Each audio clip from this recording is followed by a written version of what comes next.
video es presentado por el Sistema Ciencia Garza Educativa de la Universidad Autónoma del Estado de Hidalgo. Para mayor información, visítanos en www.uaeh.edu.mx. Gracias por aprender. Buenas tardes, vamos a ver el día de hoy el tema de la historia de la industria restaurantera. Vamos a empezar con el indicio más lejano que tenemos de esta industria. Lo tenemos en 1800 a.C. en un código llamado Hammurabi. En este código llamado Hammurabi aparece el primer indicio de la industria restaurantera, es decir, que hace referencia a que ya las personas tenían una inquietud de poder salir a alimentarse. Pero hasta 1712 es cuando las personas formalmente empiezan a salir a comer, esto en Egipto. Las primeras personas que salían a comer eran los comerciantes por su trabajo, eran ellos los que tenían la necesidad de transportarse de un lugar a otro y poder alimentarse, ¿vale? No todos podían entrar a estos comedores públicos.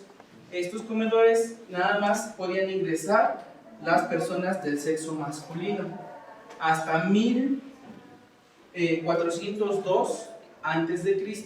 se le da la entrada a las personas del sexo femenino, pero con una restricción, que tenían que ingresar acompañados de un caballero.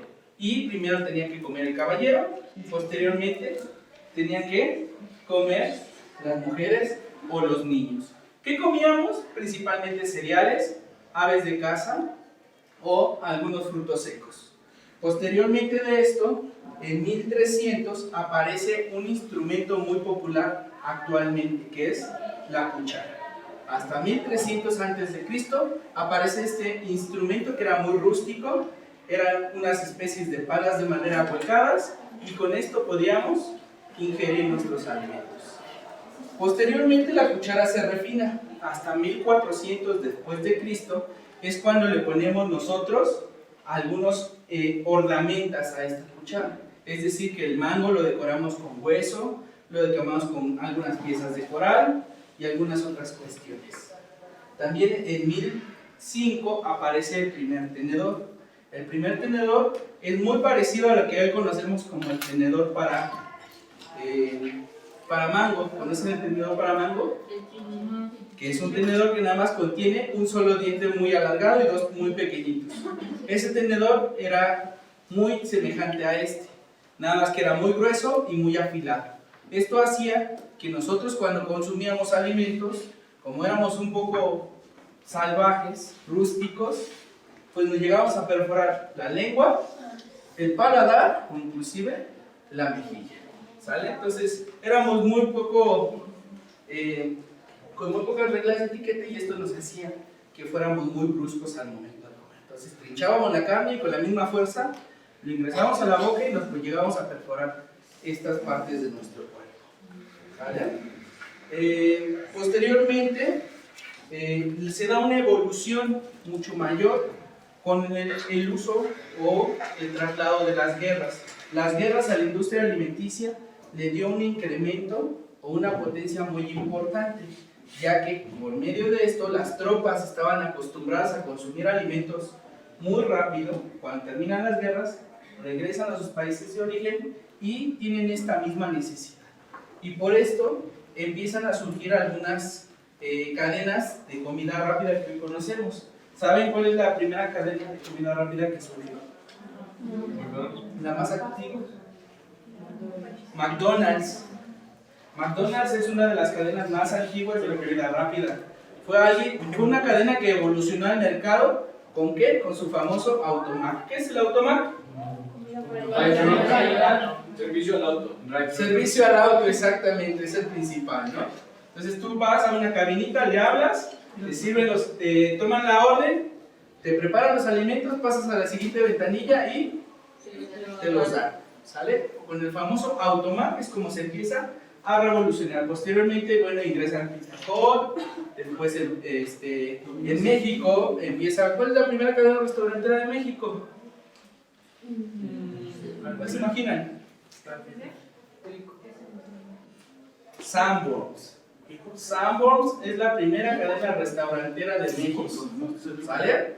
El edificio más emblemático de ellos es la Casa de los Azulejos. ¿Han ido a comer a la Casa de los Azulejos?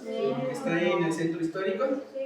Es un lugar muy emblemático y es la primera cadena restaurantera, ¿sale? Posteriormente de eso, bueno, nos empezamos a poner más en orden y empiezan unos lugares o establecimientos que llamamos los ordinarios. ¿Qué eran o qué son los ordinarios? Los ordinarios ya eran establecimientos que tenían un menú establecido y tenían una hora de apertura y de cierre ya fija. Antes cada quien tenía su propio horario. Ahora ya con la llegada de los ordinarios podíamos establecer estas cuestiones. Posteriormente vienen algunos otros establecimientos que se le llaman bares de leche. ¿Ustedes han ido a un bar de leche? ¿Saben qué es un bar de leche? ¿No? El bar de leche es el antecesor de las fuentes de sodas, ¿sale? Y el antecesor de las malteadas. Eran establecimientos donde se preparaban todos estos productos a base de leche, ¿sale? Por eso se le denominaban bares de leche, que le dan posteriormente a las fuentes de sodas el mismo auge. Después de esto, en la industria restaurantera se pasa estos conceptos alimenticios a los trenes y los barcos, principalmente en Estados Unidos. En Estados Unidos es donde se da el mayor auge de esta necesidad. Entonces lo primero que hacen es trasladar las cocinas a los barcos y a los trenes por el mismo hábito de consumo de los mercaderes o de los viajantes, ¿sale?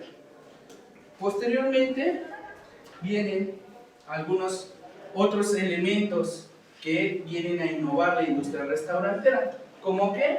Bueno, en México podemos encontrar el famoso distintivo H o el distintivo M, que también son reglas que han venido a modificar la industria restaurantera. ¿Quién otorga el distintivo M? Que es el que moderniza.